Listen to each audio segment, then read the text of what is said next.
बिस्मिल्लाहिर्रहमानिर्रहीम। अस्सलाम वालेकुम dear students and dear viewers. Second year commerce accounting के टॉपिक डेप्रिसिएशन से रिलेटेड आज हम फोर्थ वीडियो बना रहे हैं जिसका ताल्लुक एमसीक्यूज से है।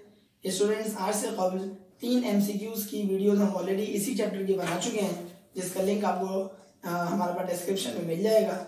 और डेप्रिसिएशन से रिलेटेड आज हमारी फोर्थ वीडियो है एमसीक्यू से रिलेटेड, और ओवरऑल जो है वो 14th वीडियो है जो डेप्रिसिएशन से ही रिलेटेड है। स्टूडेंट्स, आज के टॉपिक के अंदर हमें मजीद एमसीक्यूज पढ़नी है और आज की जो टॉपिक है हमारा वीडियो लेक्चर उसमें 29 से लेकर 38 तक यानी कि मजीद 10 एमसीक्यूज को हम इंशाल्लाह स्टडी करने के लिए जा रहे हैं। सेकंड ईयर कॉमर्स अकाउंटिंग के जो स्टूडेंट्स हैं वो खासुल खास हमारी इस वीडियो से फायदा उठा सकते हैं। स्टूडेंट्स देखिएगा, अलाउंसेस फॉर डेप्रिसिएशन इज अ या एन। 4 आपके पास ऑप्शन आ रहे हैं। नंबर 1 ऑप्शन है आपके पास एक्सपेंस, सेकंड ऑप्शन है आपके पास एसेट, थर्ड ऑप्शन है कॉन्ट्रा एसेट और फोर्थ ऑप्शन है आपके पास लाइबिलिटी। स्टूडेंट्स, आपको देखना ही पड़ेगा इन चारों ऑप्शंस में से सबसे बेस्ट ऑप्शन कौन सा है। सबसे पहली बात तो ये है कि अलाउंसेस फॉर डेप्रिसिएशन होता क्या है, तो सही जवाब इसका ये है कि अलाउंसेस फॉर डेप्रिसिएशन दरअसल कॉन्ट्रा अकाउंट होता है। किस चीज का? फिक्स टेंजिबल एसेट का। कॉन्ट्रा अकाउंट का मतलब होता है उलट अकाउंट, अपोजिट अकाउंट। क्यों? क्योंकि जब भी आप किसी भी फिक्स एसेट को इस्तेमाल करते हैं, यूज करते हैं, तो उस फिक्स एसेट को यूज करने की वजह से उस फिक्स एसेट की जो लाइफ है, उसके जो फिक्स एसेट की जो टोटल कॉस्ट कहना चाहिए, ज्यादा बेहतर वर्ड है, फिक्स एसेट की जो टोटल कॉस्ट है वो थोड़ा सा कम होना शुरू हो जाती है। और वो जितनी भी कम हो रही होती है उसके कम होने की जो बेसिक रीजन है वो क्या है? उस फिक्स एसेट को आप यूज कर रहे हैं, और जो आप यूज कर रहे होते हैं उसी को कहा जाता है डेप्रिसिएशन, जो हम ऑलरेडी अल्हम्दुलिल्लाह आपको बता चुके हैं। स्टूडेंट बताइएगा, अलाउंसेस फॉर डेप्रिसिएशन अकाउंट कैसा अकाउंट होता है? एक ऐसा अकाउंट होता है जो फिक्स एसेट की कीमत को रिड्यूस करता है, फिक्स एसेट की कीमत को कम करता है। लिहाजा क्या वो एक्सपेंस अकाउंट है? जवाब है जी नहीं। एक्सपेंस अकाउंट तो डेप्रिसिएशन एक्सपेंस अकाउंट होता है। क्या वो एसेट अकाउंट है? एसेट अकाउंट भी नहीं है। फिर वो क्या कॉन्ट्रा एसेट है? जवाब सही यही जवाब है, एक कॉन्ट्रा एसेट अकाउंट है। कॉन्ट्रा एसेट का मतलब एसेट का उलट अकाउंट, और एसेट की वैल्यू को डाउन कर देता है। सेकंड एमसीक्यू जो है वो आपकी तरह कैलकुलेशन बेस्ड है, लिहाजा कैलकुलेटर निकाल लीजिएगा। कहते हैं find depreciation, depreciation find out करो। इफ अगर units production method is used, units production method को इस्तेमाल करवा रहे हैं, जिसका एक दूसरा नाम क्या है? यूनिट्स आउटपुट मेथड, जो आप जानते हैं यकीनन। कहते हैं फोटोकॉपियर मशीन की कीमत जो है वो 2,80,000 है, यानी कि फिक्स एसेट की कॉस्ट 2,80,000 दे रहा है। उसी के हवाले से कह रहा है उसकी यूजफुल लाइफ है 16,000 यूनिट्स। इसका मतलब ये हुआ कि वो फोटोकॉपियर की जो मशीन है वो टोटल 16,000 यूनिट जो है उसकी टोटल जिंदगी है, यानी कि टोटल 16,000 यूनिट जो प्रोड्यूस कर सकती है। एंड ड्यूरिंग द ईयर, और पूरे साल में मशीन ने प्रोड्यूस की हैं 4,300 कॉपियां। इसका मतलब ये हुआ वो जो फोटोकॉपियर जो मशीन है उसकी टोटल नंबर ऑफ यूनिट जो प्रोड्यूस कर सकती है एक्सपेक्टेडली वो है 16,000 यूनिट्स, और उनमें से इस एक मखसूस साल में उसने 4,300 कॉपियां बनाई हैं ड्यूरिंग द ईयर, इनके पूरे साल में। आपको करना क्या है? फाइंड आउट करना है डेप्रिसिएशन। याद रखिएगा, यूनिट्स आउटपुट मेथड जो होता है उसके अंदर सबसे पहले आप निकालते हैं कि पर यूनिट डेप्रिसिएशन कितना आ रहा है। पर यूनिट डेप्रिसिएशन को कैलकुलेट करने का तरीका बहुत आसान सा है, और उसका एक फॉर्मूला है कि कॉस्ट ऑफ द एसेट में से आप माइनस करवाते हैं सैलवेज वैल्यू को और डिवाइड करा देते हैं एस्टिमेटेड यूनिट से या टोटल एस्टिमेटेड यूनिट से। बताइएगा कॉस्ट ऑफ द एसेट आपको कितना दे रहा है? कह रहा है 2,80,000 रुपए। कैलकुलेटर निकालिए और उसके ऊपर लिखिए 2,80,000। जरा चेक करें सवाल के अंदर क्या सैलवेज वैल्यू का कोई जिक्र है? तो जवाब है सैलवेज वैल्यू का कोई जिक्र नहीं है। अगर सैलवेज वैल्यू गिवन होती तो आप यकीनन माइनस करा देते। कॉस्ट ऑफ द एसेट में से सैलवेज वैल्यू माइनस कराते हैं, और फिर जो आंसर आता है उस आंसर को आप डिवाइड कराएंगे टोटल एस्टिमेटेड यूनिट से कि कितने यूनिट्स मशीनरी टोटल बना सकती है, वो है 16,000 से डिवाइड कराते हैं। तो पर यूनिट डेप्रिसिएशन यानी कि एक यूनिट को तैयार करने की सूरत में जो मशीनरी का डेप्रिसिएशन आ रहा है वो आ रहा है 17.5, यानी कि 17.5 रुपए की मशीनरी घिस जाएगी, डेप्रिशिएट हो जाएगी अगर आप मशीनरी से एक यूनिट तैयार करते हैं। चेक करें टोटल कितने यूनिट्स आपने तैयार किए? 4,300 तैयार किए। इसका मतलब ये हुआ कि डेप्रिसिएशन एक्सपेंस जो अगले मरहले में आप निकालेंगे उसका फॉर्मूला ये हो जाएगा डेप्रिसिएशन एक्सपेंस पर यूनिट जो कि 17.5 आया है, उसको आप मल्टीप्लाई करा देंगे नंबर ऑफ यूनिट्स प्रोड्यूस से, और number of units produce students कितने हुए हैं? 4,300। तो इसी रकम को हम मल्टीप्लाई कराते हैं 4,300 से, तो सही जवाब आ रहा है 75,250। 75,250 आपका सेकंड ऑप्शन है, इनके बी पार्ट है, जो कि सही जवाब है। आते हैं हम थर्ड अपने एमसीक्यू के ऊपर, जो कि हमारा ओवरऑल 31st एमसीक्यू है। कहते हैं depreciation expense is a temporary account. Depreciation expense एक टेम्पोररी अकाउंट है, दस रिपोर्टेड इन द। इसके ऑप्शंस में तो हम बाद में जाएंगे, पहले हमें ये डिस्कस करना चाहिए टेम्पोररी अकाउंट से क्या मुराद है। याद रखिएगा स्टूडेंट्स ये बात कि वो तमाम के तमाम अकाउंट्स जो at the end of the period, at the end of the year close कर दिए जाते हैं, वो तमाम के तमाम अकाउंट्स कहलाएंगे टेम्पोररी अकाउंट। टेम्पोररी जो अपने नाम से जाहिर है, टेम्पोररी का मतलब होता है आर्जी। मुझे बताएं कौन कौन से accounts at the end of the period, साल के अख्ताम पे जाके क्लोज हो जाते हैं। आप बोलेंगे तमाम के तमाम एक्सपेंसेस और तमाम के तमाम रेवेन्यूज साल के अख्ताम पर क्लोज कर दिए जाते हैं, लिहाजा तमाम एक्सपेंसेस और तमाम रेवेन्यूज को क्या कहा जाता है, टेम्पोररी अकाउंट। एक बात हो गई। दूसरी बात, वो अकाउंट्स जो कि क्लोज नहीं किए जाते बल्कि बैलेंस किए जाते हैं, वो कौन कौन से हैं, इन दोनों के अलावा तीनों। कौन कौन, तमाम एसेट्स क्लोज नहीं होते, तमाम लायबिलिटीज क्लोज नहीं होते, और तमाम जो ओनर्स इक्विटी अकाउंट है या कैपिटल अकाउंट है वो भी क्लोज नहीं होता। बताएं जब एसेट्स, लायबिलिटीज और ओनर्स इक्विटी या कैपिटल अकाउंट अगर क्लोज आप नहीं कर रहे हैं, फिर आप इनको क्या करते हैं, इनको बैलेंस करते हैं। और जब आप इनको बैलेंस करते हैं तो फिर एसेट्स, लायबिलिटीज और कैपिटल टेम्पोररी अकाउंट नहीं कहलाएंगे। ये क्या कहलाएंगे, ये कहलाते हैं परमानेंट अकाउंट्स। टेम्पोररी अकाउंट सिर्फ एक्सपेंसेस और रेवेन्यूज हैं, और परमानेंट अकाउंट वो हैं जो कि बैलेंस शीट में जाते हैं, इनके एसेट्स, लायबिलिटीज और कैपिटल है। और टेम्पोररी अकाउंट जो कि एक्सपेंसेस और रेवेन्यूज है, ये कहाँ जाते हैं, ये इनकम स्टेटमेंट में जाते हैं। तो आपसे कहता है डेप्रिसिएशन एक्सपेंस एक टेम्पोररी अकाउंट है, दस रिपोर्टेड इन द, जाहिर सी बात है टेम्पोररी अकाउंट है तो आप रिपोर्ट करेंगे किसके अंदर, इनकम स्टेटमेंट में।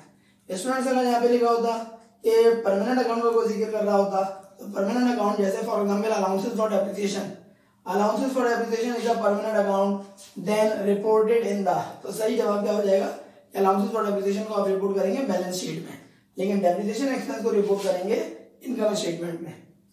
नेक्स्ट एमसीक्यू जरा पढ़ते हैं। कहते हैं व्हीकल परचेज एट ₹8,20,000, ये व्हीकल की टोटल कीमत है। ऑन क्रेडिट टर्म्स, उधार के ऊपर आप खरीद के ला रहे हैं, ऑफ 30 डेज, यानी कि 30 डेज के अंदर अंदर आपको पेमेंट कर देनी है।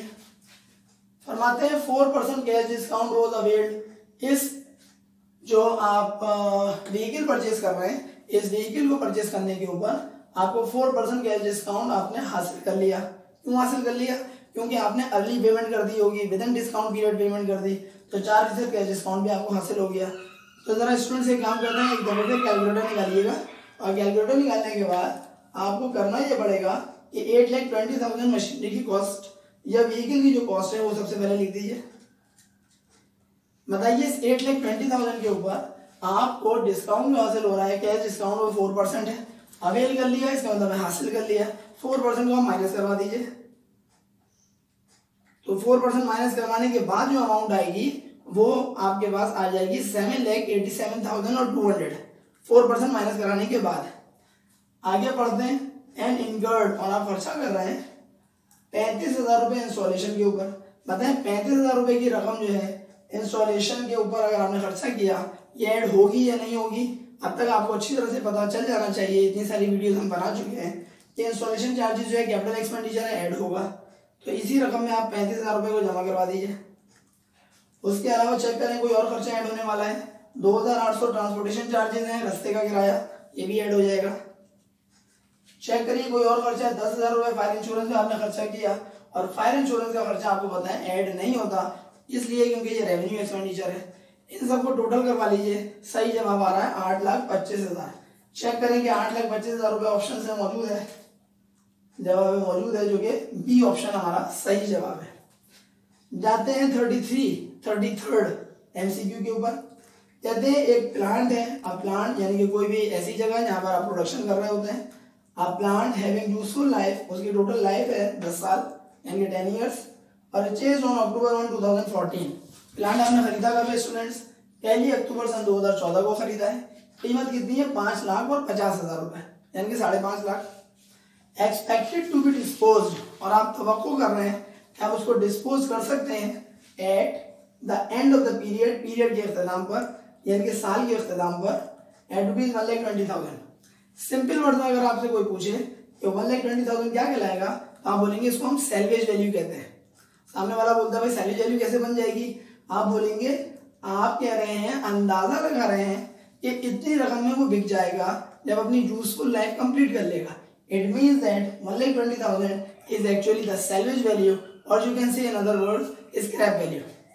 स्टूडेंट्स बताइएगा दिसंबर 31, 2015 को वो क्या कह रहा है? कह रहा है 31 दिसंबर सन 2015 को depreciation expense under diminishing balance method. ख्याल है ये बहुत ही ज्यादा इंपॉर्टेंट मेथड है, क्योंकि स्टूडेंट्स आमतौर पर इस मेथड की कैलकुलेशन करते हुए गड़बड़ करते हैं। डिमिनिशिंग बैलेंस मेथड आपके पास वो मेथड है जिससे आपको डेप्रिसिएशन निकालना है। और बताइएगा कौन से साल की बात कर रहा है? 2015 के एंड की बात कर रहा है। और रेट बताइएगा कितना है? 10% है। बहुत मुहतात रहिएगा कि सन 2015 का वो डेप्रिसिएशन निकलवा रहा है आपसे, रेट आपको देता है 10%, और खरीदा कब है? 2014 अक्टूबर 1 को खरीदा है। ख्याल है 2014 का डेप्रिसिएशन नहीं निकलवा रहा है, 15 का निकलवा रहा है। अच्छा, डिमिनिशिंग बैलेंस मेथड में क्या होता है? जब आप करंट ईयर का डेप्रिसिएशन निकालते हैं तो पुराना जितना भी अलाउंसेस का डेप्रिसिएशन है उसको आपको लाजमी माइनस कर देना पड़ता है। पता है मशीनरी की इसमें कॉस्ट कितनी है? 5,50,000 रुपए। 5,50,000 रुपए के ऊपर पहले तो आप रेट लगाएंगे 10%। 5,50,000 रुपए का जब आप 10% लगाते हैं तो ये रकम आती है 55,000। बताइए 2014 में कितने महीने मशीनरी को आपने यूज किया? अक्टूबर 1 की वजह से पूरा अक्टूबर, पूरा नवंबर, पूरा दिसंबर। तो 55,000 को मल्टीप्लाई करेंगे 3 से, डिवाइड करेंगे 12 से। इट मीन्स दैट 2014 के 3 मंथ्स का जो टोटल डेप्रिसिएशन है वो आ रहा है 13,750 रुपए। अपने पास हम लिख लेते हैं 13,750 रुपए। ये 2014 का डेप्रिसिएशन आया, कितने महीने का? 3 महीने का। आपको क्या 14 का डेप्रिसिएशन चाहिए? जी नहीं, 15 का चाहिए। 15 का डेप्रिसिएशन चाहिए। मेथड कौन सा है? वो ये डिमिनिशिंग बैलेंस मेथड। लिहाजा याद रखिएगा जब आप 2015 का डेप्रिसिएशन लेंगे तो 15 का डेप्रिसिएशन लेते हुए आपको बुक वैल्यू के ऊपर लेना है। 14 का तो आपने कॉस्ट में ले लिया। क्यों ले लिया? क्योंकि 2014 का जब आप डेप्रिसिएशन ले रहे थे उस वक्त किसी किस्म का कोई अलाउंसेस नहीं थे। जब अलाउंसेस नहीं थे तो जो उसकी कॉस्ट है वही उसकी बुक वैल्यू है। लेकिन जब आप 15 का डेप्रिसिएशन लेंगे तो उसकी जब बुक वैल्यू निकलेगी तो वो आपको लाजमी तौर पर उसकी कीमत कितनी है मशीनरी की? जरा चेक कर लेंगे, इक्विपमेंट की या प्लांट की। 5,50,000। 550 में से पहले जितना ऑलरेडी डेप्रिसिएशन आ चुका है पहले आपको उसको माइनस करना पड़ेगा। 5,50,000 में से माइनस कराइए 13,750 को, जवाब आता है 536,250। ये कहलाएगी बुक वैल्यू। इस बुक वैल्यू के ऊपर आप अप्लाई करेंगे रेट, और रेट कितना आपके पास सवाल में गिवन है, बोर्ड पे चेक करिएगा 10%। तो जवाब आ गया आपके पास 536,25। चेक करिए 536,25 यानी कि 53,625 इज योर राइट आंसर। अब हम जाते हैं 34th अपनी एमसीक्यू की तरफ। कहते हैं this is not an example of revenue expenditure. ये रेवेन्यू एक्सपेंडिचर की मिसाल नहीं है। इनकर्ड ऑन, जो कि आपने खर्चा किया है, the purchase of fixed asset. कोई फिक्स एसेट हम परचेज करके लाए और उस फिक्स एसेट को परचेज करते हुए याद रखिएगा दो अलग अलग तरह के अखराजात हैं। कैपिटल एक्सपेंडिचर्स मशीन की कॉस्ट में या फिक्स एसेट की कॉस्ट में ऐड करा दिए जाते हैं, और रेवेन्यू एक्सपेंडिचर्स कभी भी ऐड नहीं करवाए जाते, क्योंकि रेवेन्यू एक्सपेंडिचर से हासिल होने वाला फायदा सिर्फ करंट ईयर में मिलता है, मौजूदा साल में मिलता है। स्टूडेंट्स बताइएगा कि इसमें जो फिक्स एसेट आपने परचेज किया उस पर वो कह रहा है रेवेन्यू एक्सपेंडिचर की मिसाल नहीं है। नॉट का मतलब नहीं। तो चेक करें कौन कौन से खर्चे ऐसे हैं जो कि कैपिटल एक्सपेंडिचर और रेवेन्यू एक्सपेंडिचर में आप उसमें डिफरेंशिएट कर सकते हैं। बताइए फाउंडेशन कॉस्ट कैसी होती है, कैपिटल या रेवेन्यू? फाउंडेशन कॉस्ट बिल्कुल आप सही समझ रहे हैं, कैपिटल एक्सपेंडिचर है, क्योंकि किसी भी चीज को जब हम लेकर आते हैं मशीनरी को अपने पास, उसको नस्ब करते हैं, उसको अपने पास फिक्स कर रहे होते हैं, तो कुछ हमें खर्चा करना पड़ता है और वो खर्चा कैपिटल एक्सपेंडिचर का पार्ट है। इसमें मतलब फाउंडेशन कॉस्ट तो चला जाएगा कैपिटल एक्सपेंडिचर में। एनुअल सर्विस कॉस्ट, सालाना सर्विस आपने करवाई किसी मशीनरी की, और सालाना जब आपने मशीनरी की सर्विस आप करवाते हैं तो ये एक तरह का लाजमी किस्म का खर्चा हो जाता है, और ये खर्चा आपको करना ही करना पड़ता है, और ये खर्चा जो है मशीन की कॉस्ट में ऐड कभी भी नहीं होता, इसलिए क्योंकि वो तो सर्विसिंग आपको सालाना पूरे साल में एक मरतबा करवानी ही है। तो लिहाजा ये वाला annual service cost revenue expenditure है। फायर इंश्योरेंस भी रेवेन्यू है। कहता है नन ऑफ दीज, तो नन ऑफ दीज तो बात गलत हो गई। अब जरा जुमला उसका पढ़ते हैं। कहते हैं this is not an example of revenue expenditure. कहते हैं इन चारों ऑप्शंस में से कौन रेवेन्यू एक्सपेंडिचर की मिसाल नहीं है। तो सही जवाब हो जाएगा फाउंडेशन कॉस्ट, क्योंकि फाउंडेशन कॉस्ट रेवेन्यू एक्सपेंडिचर नहीं है, बल्कि फाउंडेशन कॉस्ट तो दरअसल कैपिटल एक्सपेंडिचर है। अलबत्ता एनुअल सर्विस कॉस्ट और फायर इंश्योरेंस, ये दोनों के दोनों रेवेन्यू एक्सपेंडिचर्स हैं, और वो कह रहा था जो रेवेन्यू एक्सपेंडिचर नहीं है। 35 कहते हैं कॉस्ट जो है किसी फिक्स एसेट की 1,88,000 रुपए less scrap value. Scrap value का मतलब सैलवेज वैल्यू होता है 18,000 रुपए। कैलकुलेटर निकालिए, 1,88,000 रुपए उसकी कॉस्ट है, उसमें से आप माइनस करवा रहे हैं 18,000, तो जवाब 1,70,000 है, जो कि बोर्ड के ऊपर लिखा हुआ भी है 1,70,000 इज। बताइए क्या होगा। बिल्कुल आप सही समझ रहे हैं, इसी को बुक वैल्यू कहते हैं, क्योंकि जितनी भी कॉस्ट होती है अगर हम उसमें से सैलरी वैल्यू को माइनस करवा दें तो जो आंसर आता है, जो कि 1,70,000 रुपए आ रहा है और बोर्ड पे लिखा हुआ भी है, वो कहलाएगा बुक वैल्यू। लिहाजा इसका सही जवाब है बुक वैल्यू। डेप्रिसिएशन एक्सपेंस कह रहे थे वो गलत है, डेप्रिशिएबल कॉस्ट कह रहे थे वो भी गलत है। डेप्रिशिएबल कॉस्ट भी हम ऑलरेडी बता चुके हैं, कॉस्ट माइनस सैलवेज वैल्यू होता है। लिहाजा स्टूडेंट्स हमने 35th एमसीक्यू भी कर ली। 36th एमसीक्यू पे जाते हैं, जो थोड़ी सी लंबी है लेकिन कोई टेंशन लेने की नहीं है जरूरत, इंशाल्लाह ये भी समझ में आएगा। 1 नवंबर सन 2012 का जिक्र है। इक्विपमेंट परचेज, इक्विपमेंट हमने परचेज किया on agreed cash price of ₹6 lakh. इसका मतलब है इक्विपमेंट स्टूडेंट्स कितने का खरीद के लाए, 6 लाख रुपए का लाए। अदर कॉस्ट इनकर्ड वर, जो दूसरे हमने अखराजात किए हैं उसी फिक्स एसेट को खरीदने में, वो कौन कौन से हैं। रजिस्ट्रेशन चार्जेस 12,000 रुपए।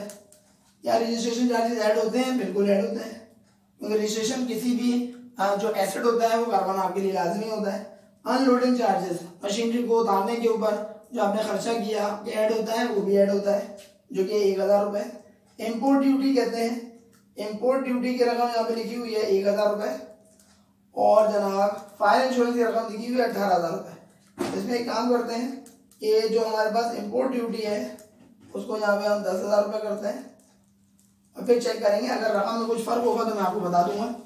कैलकुलेटर आप लोग सारे स्टूडेंट्स निकालें और बताइएगा 1 नवंबर 2012 को मशीन जो आप खरीद के ला रहे हैं, जो इक्विपमेंट परचेज करके ला रहे हैं, वो है 6 लाख रुपए का। बताइए 6 लाख का तो आप इक्विपमेंट परचेज करके लाए, दूसरे जो आपने अखराजात किए उसमें भी वही चक्कर होगा। अगर कैपिटल एक्सपेंडिचर है ऐड करवाएंगे, रेवेन्यू है ऐड नहीं करवाएंगे। बताइए रजिस्ट्रेशन चार्जेस 12,000 रुपए, इसको ऐड करवा दीजिए। फिर जनाब यारी कहते हैं अनलोडिंग चार्जेस 1,000 रुपए, इसको भी ऐड करवा दीजिए।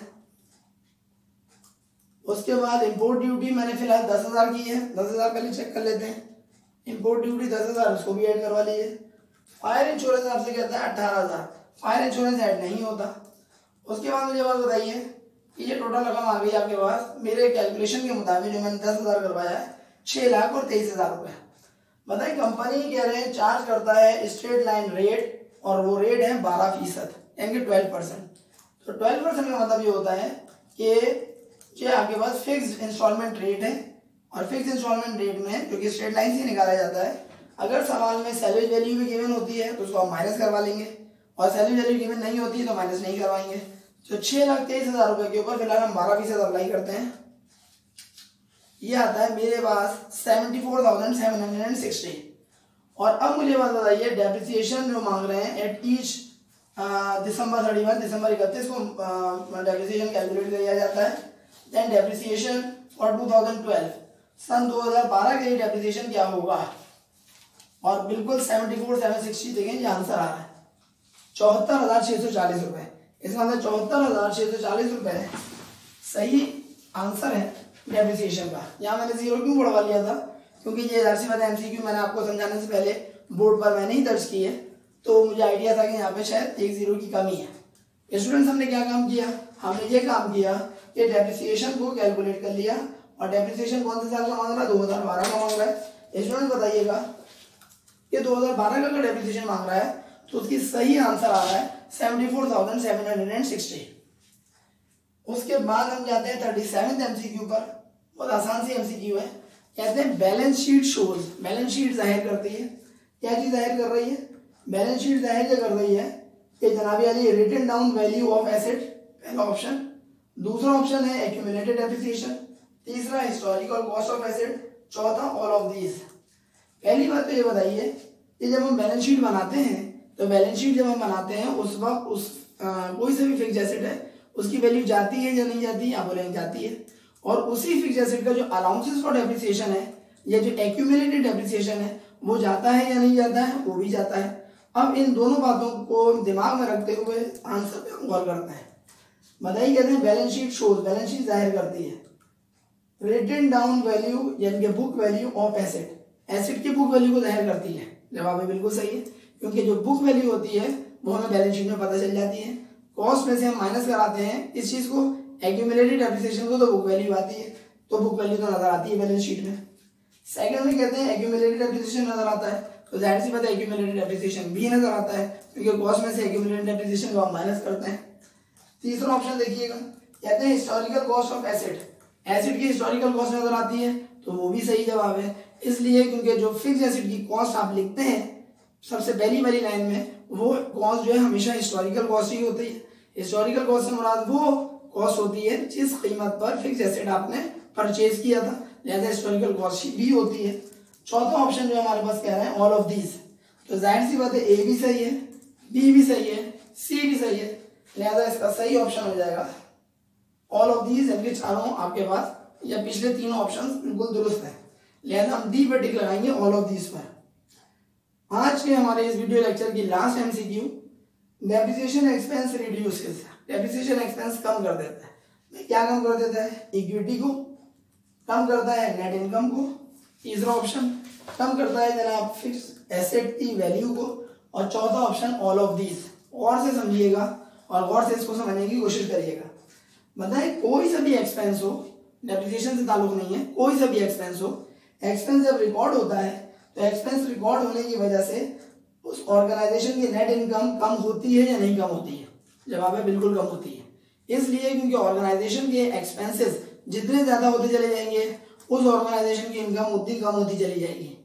It means that net income तो कम होती है, ये बात समझ में आती है। इसका मतलब बी ऑप्शन तो सही हो गया।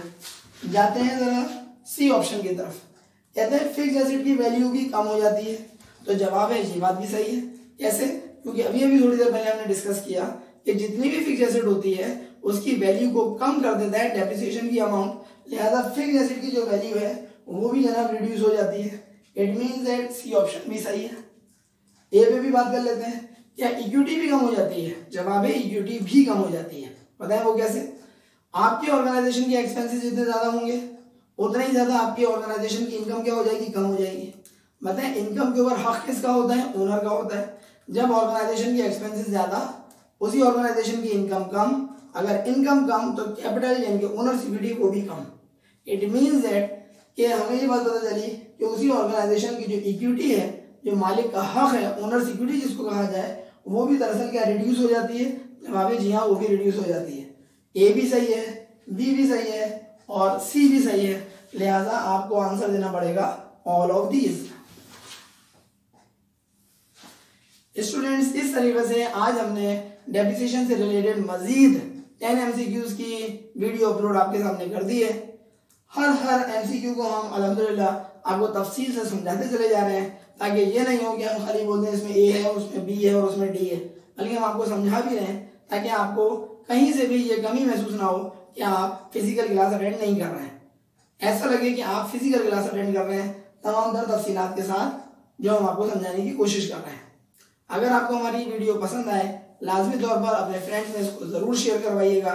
और अगर चैनल अब तक सब्सक्राइब नहीं कर सके तो सर अली अहमद के नाम से जो चैनल मौजूद है यूट्यूब पर, उसको सब्सक्राइब भी करें, बेल आइकन पर क्लिक लाजमी करें, ताकि आपको हमारी नई वीडियोस की अपडेट्स फौरन मिल सकें।